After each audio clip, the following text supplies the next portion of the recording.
और एक आखिरी सवाल खान साहब के एक्सपोर्ट लेड ग्रोथ की तरफ अगर आपने जाना है तो उसमें एक जो बड़ी रुकावट इस वक्त हमारी इंडस्ट्री के लिए वो कॉस्ट ऑफ डूइंग बिजनेस है और सबसे मेजर फैक्टर उसमें हमारे एनर्जी टैरिफ का है।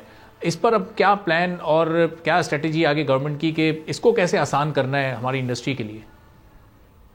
ये बड़ा बहुत इंपॉर्टेंट पॉइंट है जी। एनर्जी तो किसी भी इंडस्ट्री का, किसी भी इकोनॉमी का एक की फैक्टर होता है कि एनर्जी अगर सस्ती, रिलायबल और जो है ना कंसिस्टेंट नहीं है और डिस्ट्रप्शन के बगैर नहीं है तो वहां पे इंडस्ट्री भी नहीं चल सकती, वो इकोनॉमी भी नहीं चल सकती और उस पर जो है ना बहुत ज्यादा प्रॉब्लम्स होती हैं। तो ऑफ कोर्स इसकी रियलाइजेशन जो है गवर्नमेंट के अंदर बहुत ज्यादा है और आपको जो मिनिस्ट्री ऑफ एनर्जी हैं उनके जो मिनिस्टर हैं वो बहुत ज्यादा इस पर काम कर रहे हैं ऑलरेडी। उसमें 2-3 एस्पेक्ट्स हैं।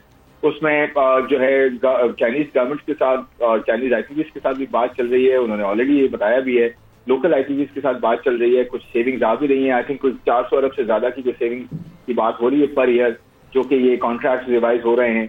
और उसके साथ साथ कुछ टैक्स की भी बात हो रही है कि टैक्स को हम कैसे कम कर सकते हैं बिलों पे, जिससे हमें जो है वो एक तो प्राइसिंग जो है मार्केट की होनी चाहिए, फिर टैक्सेस को आहिस्ता आहिस्ता कैसे रिड्यूस किया जा सकता है, फिर किस तरह आईटीवीज के साथ जो बात हो रही है एमिकेबली सोल्यूशन जो है उसके किस तरह से ट्रांसलेट हो सकते हैं पर यूनिट कॉस्ट में, कैसे हम जो है आगे जाते हुए। इसका एक और चीज मैं आपको बताऊं, जो इंटरेस्ट रेट का डिक्लाइन हुआ है, ये जो 9% इंटरेस्ट रेट नीचे आया है, जो काइबोर चला गया था 23-24 पे, वो अब जो है 12 पे आ गया है। तो इसका इम्पैक्ट भी आने वाले दिनों में आप देखेंगे, जो कि क्योंकि आईटीपीज के अंदर जो उनके जो कॉन्ट्रैक्ट्स होते हैं उसमें डेट टू इक्विटी यानी कि कर्जों की भी तादाद काफी ज्यादा होती है और फिर इक्विटी भी होती है जो खुद इन्वेस्टर अपने पैसे डालता है।